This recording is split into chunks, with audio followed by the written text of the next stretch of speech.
வணக்கம். நீங்கள் இணைந்து கொள்வது நியூஸ் ஃபர்ஸ்டின் இரவு 8 மணி பிரதான செய்தியுடன். உங்களுடன் இணைந்து கொள்ளும் நான் சிசிரகுமார் கிருஷாந்த் ராஜ். விரிவான செய்திகளுக்கு முன்னர் முதலில் இன்றைய தலைப்புச் செய்திகள்.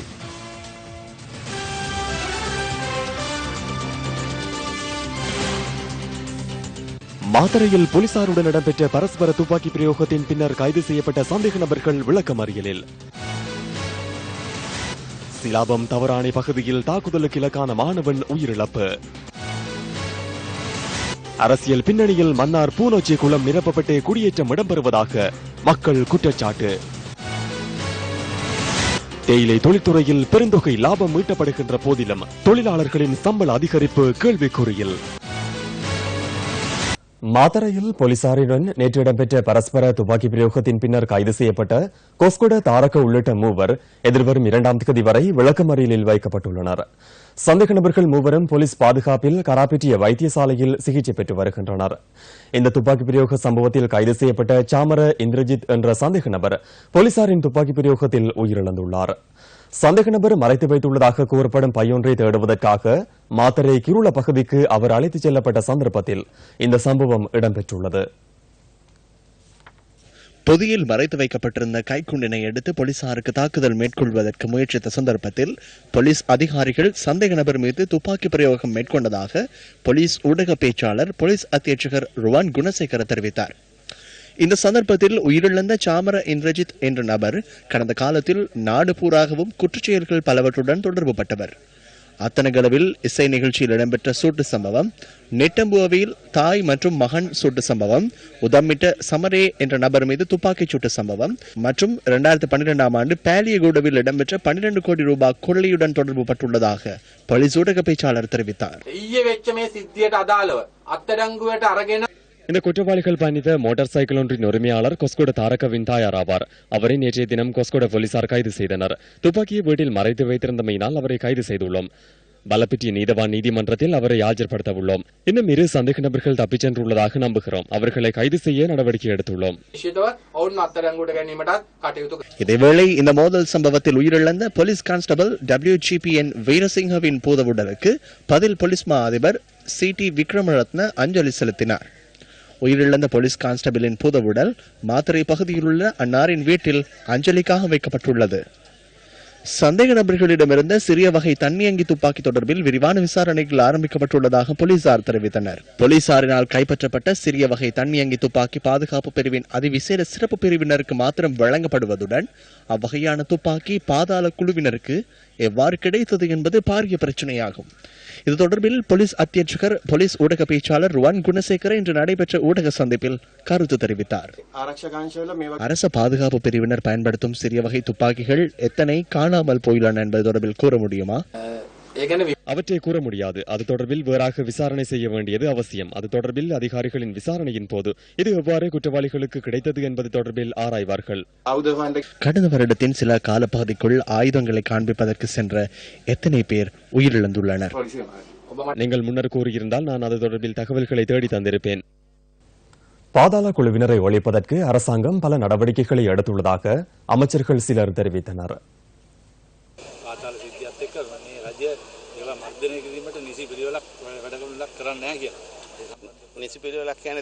உரிய நடவடிக்கை என்பது கொலை செய்வது என்பதல்லவா? அடிப்படை உரிமையின் பிரகாரம் எந்த ஒரு நபரையும் கொலை செய்ய முடியாது, புனர்வாழ்வளிக்க முடியும். சமூகத்தில் மனிதர்கள் பலவிதமானவர்கள். முதல் தடவையாக இது இடம்பெறவில்லை. கட்டுப்படுத்தலை தான் செய்ய முடியும். இவற்றை கட்டுப்படுத்தி அவர்களை சமூகத்தில் இணைப்பதை அரசாங்கம் செய்ய முயற்சிக்கின்றது.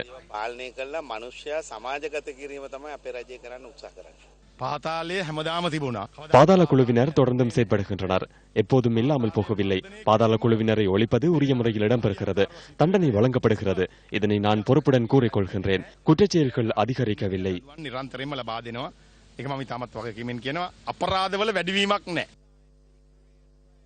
யாழ் வடமராட்சி கிழக்கு கடற்பரப்பில் விதிமுறைகளை மீறி கடல் அட்டை பிடிப்போரின் அனுமதி பத்திரத்தை ரத்து செய்ய தீர்மானிக்கப்பட்டுள்ளது.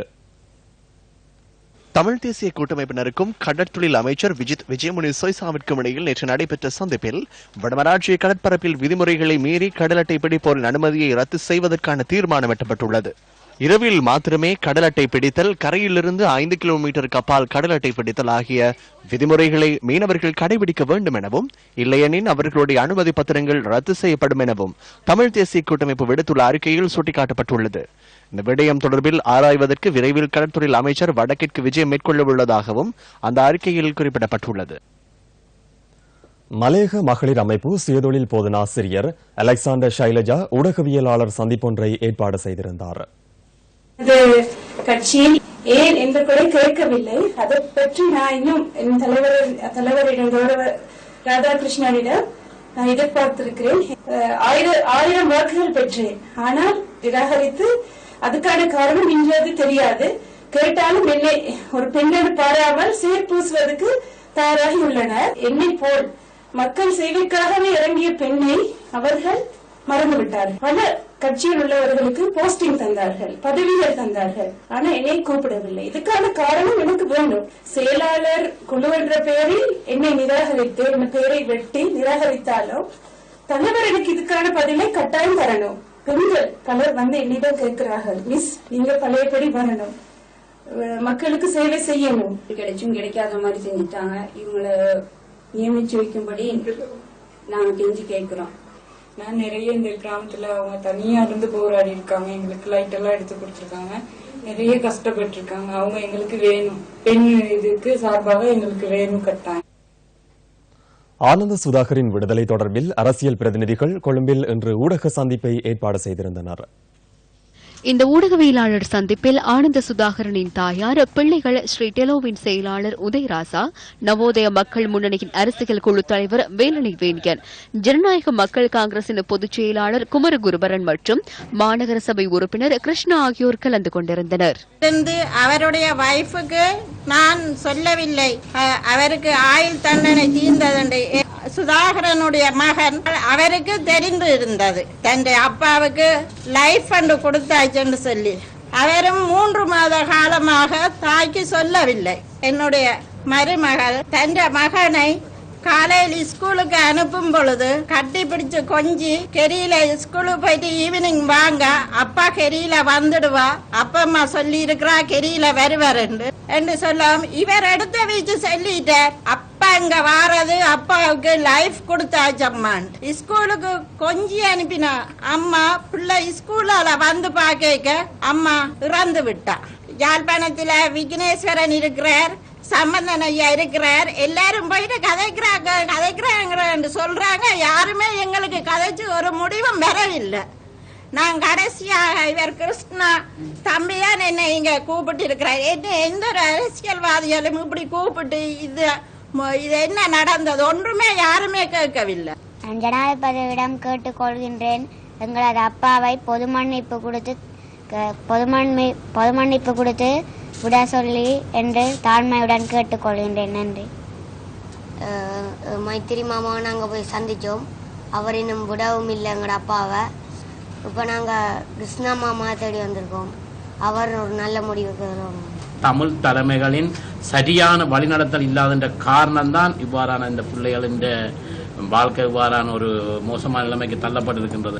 நம்பிக்கையில்லா பிரகடனத்தை இந்த பிரதமருக்கு எதிராக கொண்டிருந்தது கூட இந்த எதிர்கட்சி தலைமைகள் எல்லாரும் சேர்ந்து ஆதரவு அளித்து கொண்டிருந்தார்கள். கேட்டதுக்கு அவருக்கு உரிய பதில், இந்த மக்களால் கொண்டிருந்த இந்த நல்லாட்சி அரசாங்கத்தை நாங்கள் திடீரென்று கலைக்கக்கூடாதுன்றதுக்காக, மக்கள் ஆணையம் மீறக்கூடாதுன்றதுக்காக சொல்லியிருந்தாங்க. குறைஞ்சபட்சம் இந்த பிள்ளைகள் என்ற தந்தையை கூட விடுதலை செய்ய இயலாத பக்கெட்டை நீங்கள் தொடர்ந்து தமிழ் மக்கள் என்ற தலைமை என்று கூறிக்கொண்டு தமிழ் மக்களுக்கு ஒரு தீர்வை பெற்றுத்தார் என்று சொல்லுகின்றிருக்கிறது உண்மையான நகைச்சுவையின் உச்சகட்டமான ஒரு ஒரு ஒரு கேவலமான அரசியலை தான் எங்களை தலைமையில் செய்து கொண்டிருக்கு. வரவு செலவு திட்டங்களுக்கு வாக்களித்த நீங்கள் ஏதாவது ஒரு நிபந்தனையை வச்சிருக்கலாம். ஜனாதிபதி தேர்தலிருந்து இன்று வரை எந்த விதமான அரசாங்கத்தோட நிபந்தனையும் வைக்காத ஒரு அரசியலை செய்து கொண்டு நீங்கள் போரில் நேரடியாக நின்ற போராளிகளை புனர்வாழ்வு என்ற பெயரோடு விடுதலை செய்திருக்கிறீங்க.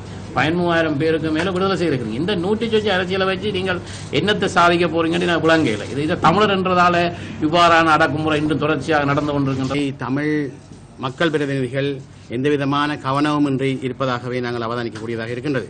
தன்னை சுட வந்தவரை கூட பொது மன்னிப்பு அளித்து விடுதலை செய்த ஜனாதிபதி இந்த 2 குழந்தைகளுக்காக வேணும் ஆனந்த சுதாகரன் அவர்களை விடுதலை செய்யலாம். அதற்கான அழுத்தத்தை இரா சம்பந்தன் அவர்களும் சுமந்திரன் அவர்களும் செய்ய வல்லமை உள்ளவர்கள் என்று நான் நினைக்கின்றேன். ஜேவிபி காலத்திலே ஜேவிபி செய்த புரட்சிகள் அழிவுகளுக்கு பின்னர் ஜேவிபிக்கு பொது மன்னிப்பு அளிக்கப்பட்டது. மஹிந்த அரசாங்கம் 14,000 தமிழ் விடுதலை புலி போராளிகளை புனர்வாழ்வளித்து விடுதலை செய்திருக்க முடியுமாக இருந்தால் சுதாகரன் அவர்களுக்கு தாராளமாக மன்னிப்பளிக்க முடியும். எஸ்.கே. கிருஷ்ணா அவர்கள் இவர்களுக்கு தேவையான உதவிகளை அவர்கள் வருகையில் இன்று வரை கவனித்து வருவது ஏனைய ஆண்ட சுதாகரனை காணாத பார்க்காத அரசியல் தலைவர்களுக்கும் தமிழ் தலைவர்களுக்கும் ஒரு உண்மையான எடுத்துக்காட்டாக இருக்க வேண்டும் என்பதுதான் இந்த நேரத்திலே என பணிவான வேண்டுகோள். தமிழ் தேசிய கூட்டமைப்பு அமைச்சு பதவிகளை ஏற்க வேண்டும் என கூறப்பட்டமை தொடர்பில் அரசியல் பிரதிநிதிகள் கருத்து தெரிவித்தனர். தமிழ் தேசிய கூட்டமைப்பு பாராளுமன்ற உறுப்பினர்களுக்கும் அரசாங்கத்தில் இணைந்து நிறைவேற்று அதிகாரம் கொண்ட அமைச்சரவை அதிகாரங்களை பெற்றுக்கொள்ளும்படி நான் பகிரங்கமாக அழைப்பு விடுக்க விரும்புகின்றேன். ஒரு இன விடுதலை போராட்டத்தில் பங்கு கொண்ட இனம் என்ற வகையில் நாங்கள் யுத்த குற்றத்துக்கும் அரசாங்கம் பொறுப்பு கூற இல்லை. எங்களுக்கு தமிழர் தரப்புக்கான ஒரு தீர்வு திட்டமும் வர இல்லை. இந்த நிலையில் எப்படி தமிழர்களுடைய வாக்குகளை பெற்றிருக்கின்ற தமிழ் தேசிய கூட்டமைப்பு அரசினுடைய அமைச்சு பதவியை பொறுப்பெடுக்கலாம்? தமிழ் தேசிய கூட்டமைப்பு அரசாங்கத்துக்கு முண்டு கொடுக்கின்ற செயற்பாட்டை தான் செய்து கொண்டிருக்கின்றார்கள். இவ்வாறு பொறுப்பெடுப்பார்களாக இருந்தால் எங்களுடைய பிரச்சனை, தமிழர்களுடைய பிரச்சனை, அரசியல் தீர்வு திட்டம் என்பது எல்லாம் ஒரு செல்லுபடியற்றதாக போய்விடும். வடக்கை பொறுத்தளவுக்கு இப்பத்தால கடுமையாக பாதிக்கப்பட்டவர்கள் அமைச்சுக்கள் மாகாணத்துக்கு கூடும் பொழுது சேவைகளும் கூடுதலாக கிடைக்கும், நிதிகளையும் கூடுதலாக செய்யலாம். கட்டாயம் அவர்களும் தற்பொழுது கிட்டத்தட்ட ஆட்சியில் இணைந்த எமது ஆட்சிக்கு ஆதரவாக இருக்கிறதால கட்டாயம் அவர்கள் வந்த அமைச்சு பதவிகளையும் எடுத்துக்கொண்டு உள்ள மக்களுக்கு சேவை செய்தால் இன்னும் நன்றாக இருக்கும் என்பதுதான் என்னுடைய. தேயிலை தொழில்துறையில் ஈடுபடும் நிறுவனங்கள் பெருந்தொகை லாபம் ஈட்டும் நிலையில் தொழிலாளர்கள் பொருளாதார நிலையில் முன்னேற்றம் அடைந்துள்ளார்களா? தேயிலை தொழில்துறையில் நிறுவனங்கள் அதிக லாபத்தை ஈட்டுகின்ற போதிலும் தோட்டப்புற மக்களின் பொருளாதார நிலையில் முன்னேற்றம் ஏற்பட்டுள்ளதா? பல்வேறு சிரமங்களை எதிர்நோக்கி கொழுந்து பறிப்பவர்களின் மாதாந்த சம்பளம் வாழ்க்கை செலவுக்கு போதுமானதா? குறுகிய லைன் அறைகளுக்குள் பலர் வாழ வேண்டிய நிர்பந்தத்திற்கு தீர்வு கிட்டாத நிலையில் போதிய வருமானமும் இன்றி இவர்கள் அல்லலுறுகின்றனர். அடிப்படை வசதிகள் தொடர்பிலும் இந்த மக்களின் வருவாய் தொடர்பிலும் இதுவரை கவனம் செலுத்தப்படவில்லை என்பதே நிதர்சனம். இறுதியாக கைச்சாத்திடப்பட்ட கூட்டு ஒப்பந்தத்தின்படி தோட்ட தொழிலாளி ஒருவருக்கு 730 ரூபாய் நாளாந்த சம்பளம் வழங்கப்படும் என தெரிவிக்கப்பட்டது. எனினும் அந்த தொகையை பலரும் பெறுவதில்லை என்பதை மாதாந்த சம்பள பற்று சீட்டுகள் உறுதிப்படுத்துகின்றன. நாங்க இருக்கிற இடத்த பாருங்க, எங்களுக்கு அந்த சம்பளத்தை வாங்கி நாங்க வீடு கட்டுறதா, பிள்ளைகளை படிக்க வைக்கிறதா, நாங்க சாப்பிடுறதா, இல்ல நாங்க வெளியில எங்கிட்ட போறதா எதுவுமே செய்ய முடியாத ஒரு நிலையில தான் நாங்க இருக்கிறோம். தண்ணி வசதியில அப்படி ஒரு எங்களுக்கு கரைச்ச அவங்க கேட்கற ராத்த கணக்கு கிலோ கணக்கு எடுக்காட்டி அன்னைக்கு 140 ரூபா இல்ல. அப்படியாப்பட்ட ஒரு சிரமத்துல நாங்க வாழ்ந்துகிட்டு இருக்கோம். 1000 ரூபா சம்பளம் கூட்டுறேன்னு சொன்னாங்க. அது இல்ல ஒரு நாளைக்கு 140 ரூபா அவங்க கேட்குற ராத்தலை எடுத்தா தான் அந்த 140 ரூபா விழுகுது. அந்த சம்பளத்தை வச்சு நாங்கள் என்ன பண்ணுறது? வீட்டு வசதியை பார்க்குறதா, பிள்ளைங்களை படிக்க வைக்கிறதா, என்ன வசதியை நாங்கள் பண்ணுறது? இதுக்குள்ளே இருந்துக்கிட்டு இந்த பயணம் சரி, எங்களுக்கு இந்த கூட்டு ஒப்பந்தத்தில் உடனடியாக இந்த சம்பளத்தை கூட்டு தருமாறு கேட்டுக்கொள்கிறோம். தொழிற்சங்கங்கள் கூட்டு ஒப்பந்தங்களின் போது சம்பளத்திற்கு பேரம் பேசுவது வாய் பேச்சளவில் மட்டுப்படுத்தப்படுவதை காண முடிகின்றது. இவங்க நினைச்சிருந்தா இந்த கூட்டு ஒப்பந்தம் மூலியமா மக்களுக்கு பல நன்மைகளை பெற்றுக் கொடுத்திருக்கலாம். ஒரு காலத்துல பாருங்க, நம்ம தொண்டமாயா இருந்தாரு, அசலப் இருந்தாரு, பிரேமதாஸ் அவர்கள் இருந்தார் ஜனாதிபதியா. அந்த காலத்துல எல்லாம் மக்கள் இப்படி சீரையில எங்க பார்த்தாலும் எந்த நாளும் போராட்டங்கள் தான் நடக்குது. அங்கிட்ட ஆறுமுகம் தொண்டமையா இருக்காரு, அங்கிட்ட சிகாம்பரம் இருக்காரு. நீங்க எல்லாம் சேர்ந்துகிட்டு உங்களுடைய சண்டைகளை ஒரு பக்கம் ஒதுக்கி விட்டுட்டு தயவு செய்து மக்களுக்கு நல்ல சம்பளத்தை வாங்கி கொடுங்க, அடிப்படை சம்பளத்தை வாங்கி கொடுங்க. ஒருத்தர் 1000 ரூபாய் வாங்கி தரேங்கிறது, ஒருத்தர் 1500 ரூபாய் வாங்கி தரேங்கிறது. கடைசியில பார்த்தா ஒரு மக்களுக்கு நன்மை கிடைக்கிறது இல்ல. அட்டை கடிக்கு மத்தியில் தொழிலாளர்கள் பறிக்கும் கொழுந்து தேயிலையாக மாற்றப்பட்டு லாபம் ஈட்டப்படுகின்ற போதிலும் தோட்ட தொழிலாளர்களின் சம்பள அதிகரிப்பு தொடர்ந்தும் இழுத்தடிக்கப்படுகின்றது. இந்த சுவையான தேநீர் என்று நாங்கள் அருந்துகிறோம். இந்த சுவையான தேநீருக்குள் எத்தனையோ மலையக மக்களின் உதிரங்கள் அட்டைகளுக்கு பலியாகிவிட்டன. சொகுசாக இன்று நாங்கள் தேநீரை அருந்துகிறோம். இந்த தேநீரின் விலை எவ்வளவு தெரியுமா? 325 ரூபாய். இது ஒரு இடத்தில். கொழும்பின் இன்னும் சில பகுதிகளில் வெவ்வேறு விலைகளில் தேநீர்கள் இருக்கின்றன. சில இடங்களில் 500 ரூபாய். ஆனால் மலையக மக்களின் அன்றாட சம்பளம், அவர்களுடைய வாழ்க்கை இவை அனைத்தையும் இந்த சொகுசு தேநீரில் எங்களுக்கு காண முடிகின்றதா? இருள் சூழ்ந்த இந்த மலையக மக்களின் வாழ்க்கையை அதிகாரிகள் எப்பொழுது வெளிச்சத்துக்கு கொண்டு வருவார்கள்? அரசியல்வாதிகள் எப்பொழுது வெளிச்சத்துக்கு கொண்டு வருவார்கள்? நியூஸ் ஃபர்ஸ்ட் என்றும் மலையக மக்களுடன் இருக்கும். ஃபஸ்டுல்லா முபாரக், நியூஸ் ஃபர்ஸ்டுக்காக. சிலாபம் தவறானி பகுதியில் தாக்குதலுக்கு இலக்கான 16 வயது மாணவன் உயிரிழந்துள்ளார். கொழும்பு தேசிய வைத்தியசாலையில் சிகிச்சை பெற்று வந்த நிலையில் இன்று அதிகாலை மாணவன் உயிரிழந்ததாக போலீஸ் ஊடகப் பிரிவு தெரிவித்தது. சிலாபம் தவறானை பகுதியைச் சேர்ந்த முகமது ஃபைசல் என்ற மாணவனை உயிரிழந்துள்ளார். கடந்த 10ஆம் தேதி நடைபெற்ற நிகழ்வொன்றின் போது ஏனைய சில மாணவர்களுக்கும் முகமது ஃபைசலுக்கும் இடையில் வாய்த்தர்க்கம் ஏற்பட்டுள்ளது. இதனை அடுத்து அன்றிரவு வீதியில் ஒளிந்திருந்த குறித்த மாணவர்கள் முகமது ஃபைசல் மீது தாக்குதல் நடத்தியுள்ளனர். இதன்போது சிலாபம் வைத்தியசாலையில் அனுமதிக்கப்பட்ட மாணவன் மேலதிக சிகிச்சைகளுக்காக கொழும்பு தேசிய வைத்தியசாலையில் அனுமதிக்கப்பட்டுள்ளார். சிகிச்சைகளின் பின்னர் கடந்த 20ஆம் தேதி மாணவன் வைத்தியசாலையிலிருந்து வெளியேற்றப்பட்டுள்ளார். எனினும் வீடு திரும்பிய மாணவன் 21ஆம் தேதி மீண்டும் சுகையினம் அடைந்ததை அடுத்து சிலாபம் வைத்தியசாலைக்கு அழைத்து செல்லப்பட்டு மீண்டும் தேசிய வைத்தியசாலைக்கு மாற்றப்பட்டுள்ளார். தேசிய வைத்தியசாலையில் தீவிர கண்காணிப்பு பிரிவில் அனுமதிக்கப்பட்ட மாணவன் இன்று அதிகாலை உயிரிழந்துள்ளதாக போலீஸ் ஊடக பேச்சாளர் அலுவலகம் தெரிவித்தது. அனுப்பின புள்ள இன்ஷால்லா அதுக்கு ஆப்ரேஷனை பண்ணி அதுக்கு பிறகு இவ ஏசி ரூமில் போட்டதுக்கு பிறகு இந்த ஊர் மக்கள் புலோல் எல்லாம் பேசி அங்கே இருந்து இந்திய மட்டும் நாங்கள் மெசேஜ் எடுத்துக்கொண்டே இருந்து எப்படி அப்போ சொன்னாங்க கொஞ்சம் கொஞ்சம் சாட ஒரு நரம்பு உண்டு இதன் இப்போ கடைசிக்கு வருது. இன்றைக்கு சுபவில் மெஷின் எல்லாம் கலட்டிட்டாங்க, ஆள் காலம் சொல்லிட்டாருன்னு சொன்ன. தாக்குதலுடன் தொடர்புடைய 3 மாணவர்கள் கைது செய்யப்பட்டு கடந்த 13ஆம் தேதி நீதிமன்றத்தில் ஆஜர்படுத்தப்பட்டதை அடுத்து இருவருக்கு பிணை வழங்கப்பட்டுள்ளது. சம்பவத்தின் பிரதான சந்தேக நபர் 26ஆம் தேதி வரை சிறைச்சாலைகளின் பொறுப்பில் சிறுவர் நன்னடத்தை இல்லத்தில் சேர்க்கப்பட்டுள்ளதாக போலீஸ் ஊடக பேச்சாளர் அலுவலகம் தெரிவித்தது. தாக்குதல் நடத்தப்பட்ட பகுதியில் குற்றப்புலனாய்வு பிரிவினர் விசாரணைகளை மேற்கொண்டு வருகின்றனர். இதேவேளை பிணை வழங்கப்பட்ட இனி 2 மாணவர்களும் இன்று மீண்டும் கைது செய்யப்பட்டுள்ளனர். நோர்வுட் காசல்ட்ரி நீர்த்தேக்கத்திலிருந்து ஆணொருவரின் சடலம் மீட்கப்பட்டுள்ளது. பிரதேச மக்கள் வழங்கிய தகவலை அடுத்து மாலை 5:30 அளவில் சடலம் மீட்கப்பட்டதாக நோர்வுட் போலீசார் தெரிவித்தனர். நோர்வுட் அலுவல்ல பிரதேசத்தை சேர்ந்த 21 வயதான இளைஞரே சடலமாக மீட்கப்பட்டுள்ளார். சடலம் பிரேத பரிசோதனைக்காக நாவலப்பிட்டி வைத்தியசாலைக்கு கொண்டு செல்லப்பட்டுள்ளது. சம்பவம் தொடர்பில் நோர்வுட் போலீசார் விசாரணைகளை முன்னெடுத்துள்ளனர். பெண்கள் எதிர்நோக்கும் பிரச்சினைகள் தொடர்பில் கலந்துரையாடும் ஒன்று கூடல் இன்று கிளிநொச்சியில் நடைபெற்றது.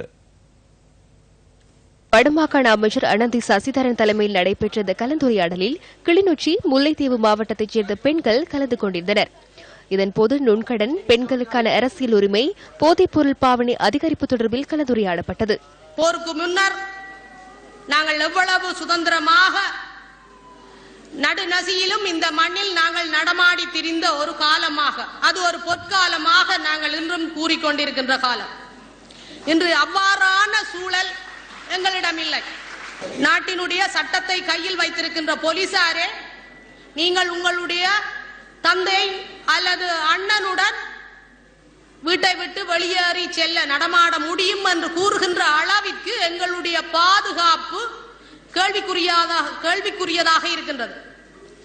நுண்கடன் திட்டம், உண்மையில் இந்த நுண்கடன் திட்டம், இந்த கடனை எடுக்கின்ற பெண்கள் தான் இது தொடர்பாக விழிப்பாக இருக்க வேண்டியவர்கள்.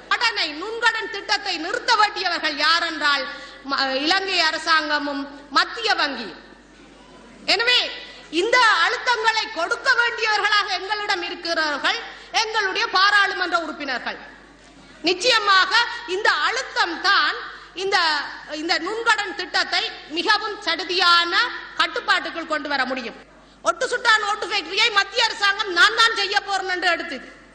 அதில் சுமார் 4 மில்லியன் ரூபாய் எங்களுடைய வடக்கு மாகாணத்தினுடைய தொழில்துறை திணைக்களத்தினுடைய முதலோடு இறுதியாக கொடுத்தபடி இருக்கின்றது. ஆனால் அதையும் அவர்கள் இயக்கவில்லை.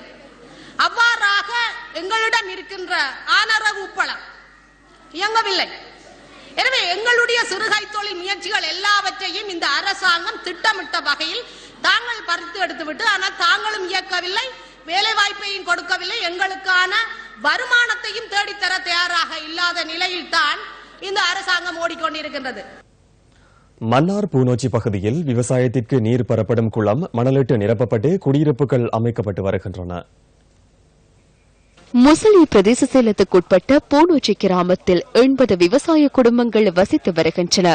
பூனூச்சி குளத்தின் ஊடாக சுமார் 150 ஏக்கர் நிலப்பரப்பில் விவசாயம் மேற்கொள்ளப்பட்டது. 15 ஏக்கர் நிலப்பரப்பு கொண்ட பூனூச்சி குளத்தின் தற்போதைய நிலையே இது.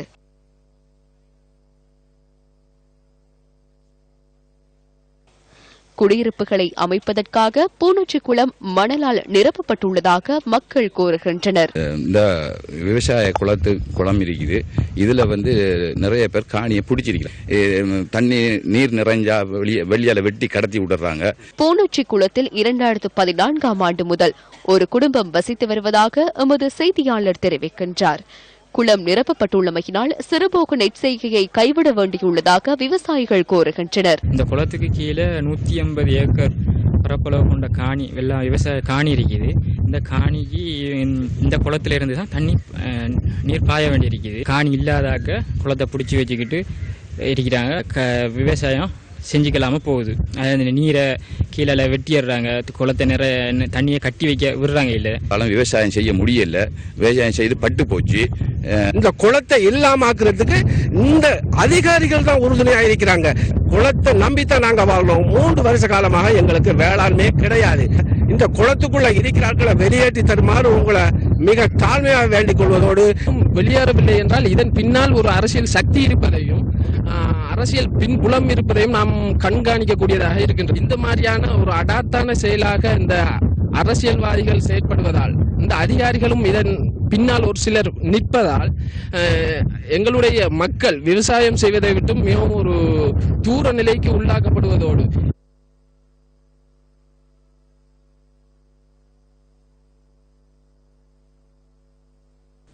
இந்த விடயம் தொடர்பில் முசலி பிரதேச செயலகத்தை தொடர்பு கொண்ட போது அதிகாரி ஒருவர் இவ்வாறு கருத்து தெரிவித்தார். ஒரு குடும்பம் மாத்திரமே நீண்ட காலமாக குறித்த பகுதியில் வசித்து வருவதாகவும் வேறு எவரும் இடத்தை கைப்பற்றவில்லை எனவும் முசலி பிரதேச செயலக அதிகாரி ஒருவர் நியூஸ் ஃபர்ஸ்டுக்கு தெரிவித்தார். இந்த விடயம் தொடர்பில் வடமாகாண விவசாய அமைச்சர் இவ்வாறு கருத்து வெளியிட்டார். நிரப்பப்பட்டு அல்லது குளம் அழிக்கப்பட்டு அதன் மீது குடியேற்றத்தை அல்லது அத்துமீறி குடியேறுவது என்பது ஏற்றுக்கொள்ள முடியாத ஒரு விடயம். இந்த விடயம் சம்பந்தமாக நான் எங்களுடைய நீர்ப்பாசன திணைக்களத்துக்கான ஒரு அறிவுறுத்தலை விடுத்திருக்கின்றேன். இது பற்றிய அறிக்கையை உடனடியாக தரும்படி கேட்டிருக்கின்றேன். முல்லைத்தீவு நாயாறு கலப்பை பறவைகள் சரணாலயமாக பிரகடனப்படுத்துவதற்கு மக்கள் எதிர்ப்பு வெளியிடுகின்றனர். மீனவர்களின் நலன் கருதி மீன்பிடி நடவடிக்கையை மேம்படுத்துவதற்காக நந்தி கடலையும் நாயாற்றையும் ஆழப்படுத்துவதற்கு 10 கோடி ரூபாய் நிதி மீன்பிடி அமைச்சினால் ஒதுக்கப்பட்டது. நாயாற்றையும் நந்தி கடலையும் ஆழப்படுத்துவது தொடர்பான கூட்டம் கடந்த 20ஆம் தேதி முல்லைத்தீவு மாவட்ட செயலகத்தில் நடைபெற்றது. வர்த்தமானியின் பிரகாரம் பறவைகள் சரணாலயமாக நாயாறு பிரகடனப்படுத்தப்பட்டமையினால் நாயாற்றை ஆழப்படுத்துவதற்கு வன ஜீவராசிகள் திணைக்களத்தினர் எதிர்ப்பு தெரிவித்தனர். நாயாறு கலப்பை பறவைகள் சரணாலயமாக பிரகடனப்படுத்துவதற்கான வர்த்தமானி அறிவித்தல் 2017ஆம் ஆண்டு ஜனவரி மாதம் 24ஆம் தேதி பிரசுரிக்கப்பட்டமை தொடர்பில் அதன் பின்னரே அதிகாரிகளும் மக்களும் அறிந்து கொண்டனர். மாவட்ட செயலருக்கு கூட இது சம்பந்தமான எந்த ஒரு அறிவித்தலும் முன்பு தெரிவிக்கப்பட்டிருக்கவில்லை. வடமாகாணத்தை பிரதித்துவப்படுத்துகின்ற இந்த பாராளுமன்ற உறுப்பினர்கள் இந்த விடயங்கள் மேற்கொண்டு வர்த்தமானி அறிவித்தல் வரைக்கும் கொண்டு வருவது இவர்களுக்கு தெரியாதா என்று ஒரு பாரிய கேள்விக்குறி இருக்கின்றது. இருக்கின்ற மக்களுடைய கருத்துக்களை பெறப்பட வேண்டும் அல்லது மாகாண அரசினுடைய ஒப்புதல் பெறப்பட வேண்டிய ஒரு நிலப்பாடு இருக்கின்றது என்பதை சகலரும் அறிந்திருக்க வேண்டிய ஒரு தேவை இருக்கின்றது. நாயாற்றை பறவைகள் சரணாலயமாக பிரகடனப்படுத்துவதற்கு பிரதேச மக்கள் எதிர்ப்பு வெளியிடுகின்றனர். பறவைகள் சரணாலயமாக பிரகடனப்படுத்தப்பட்டுள்ளமையினால் நாயாறு களப்பில் மீன்பிடி நடவடிக்கையில் ஈடுபட முடியாத நிலைமை ஏற்பட்டுள்ளதாக மீனவர்கள் சுட்டிக்காட்டுகின்றனர். இந்த சொத்து மக்களின் சொத்தை அவியல் ஆக்கிரமிப்பு செய்து கொண்டு இருக்கும் வேளையில் களப்புக்குள் தொழில் செய்ய மிக முடியாத ஒரு இன்மை காரணமாக இந்த மக்கள் எங்கே போவது? 25,000 மேற்பட்ட குடும்பங்கள் நந்திக்கடல் நாயாறு பிரதேசத்தில் தொழிலை மேற்கொண்டு வருகின்றனர். இது ஒரு முக்கியமான களப்பு, அதாவது ரால் சீசன், மீன் சீசன் என்று சொல்லி நந்திக்கடல் மூலம் சனங்கள் கூடுதலாக வருமானத்தை பெற்றதோடு அன்னண்டாடு வாழ்வாரத்தை மேற்கொள்கிற நிலைமை காணப்படுகிறது. நந்திக்கடல் வன ஜீவராசிய திணைக்களத்தில் கசட் பண்ணப்பட்டது மிகவும் ஒரு வேதனைக்குரிய விடயமாக காணப்படுகிறது. மீனவர்களின் குற்றச்சாட்டு தொடர்பில் வன ஜீவராசிகள் திணைக்கள பணிப்பாளர் நாயகம் MGC சூரிய பண்டாரவிடம் நியூஸ் ஃபர்ஸ்ட் வினவியது. இந்த விடயம் தொடர்பில் இதுவரை வனஜீவராசிகள் திணைக்களத்திற்கு முறைப்பாடுகள் பதிவாகவில்லை என அவர் தெரிவித்தார். எனினும் சரணாலயமாக பிரகடனப்படுத்தப்பட்ட இடங்களில் மக்கள் ஜீவனோபாய நடவடிக்கைகளை முன்னெடுக்கும் சந்தர்ப்பங்களில் அதனை தொடர்ந்து முன்னெடுக்க முடியும் எனவும் வனஜீவராசிகள் திணைக்கள பணிப்பாளர் நாயகம் சுட்டிக்காட்டினார். சர்வதேச யோகா தினத்தை முன்னிட்டு பொகவந்தலாவையில் யோகா நிகழ்வுகள் இன்று நடைபெற்றன. சர்வதேச யோகா தினத்தினை முன்னிட்டு கண்டி இந்திய உதவி உயர்ஸ்தானிகர் ஆலயம் மற்றும் வாழும் கலை அமைப்பு ஆகிய ஏற்பாட்டில் சர்வதேச யோகா தினம் பொகவந்தலாவையில் இன்று நடைபெற்றது. பொகவந்தலாவை சென்ட் மேரிஸ் கல்லூரி விளையாட்டு மைதானத்தில் நடைபெற்ற இந்த நிகழ்விற்கு சக்தி FM ஊடக அனுசரணை வழங்கியது. இந்த நிகழ்வில் பிரதம அதிதியாக கல்வி ராஜாங்க அமைச்சர் வி ராதாகிருஷ்ணன் கலந்து சிறப்பித்தார். பாடசாலை மாணவர்களுக்கு யோகா பயிற்சிகளும் இதன் போது வழங்கப்பட்டன. மீண்டும் சந்திக்கலாம். நியூஸ் ஃபர்ஸ்டின் 10:45 பிரதான செய்திகள். வணக்கம்.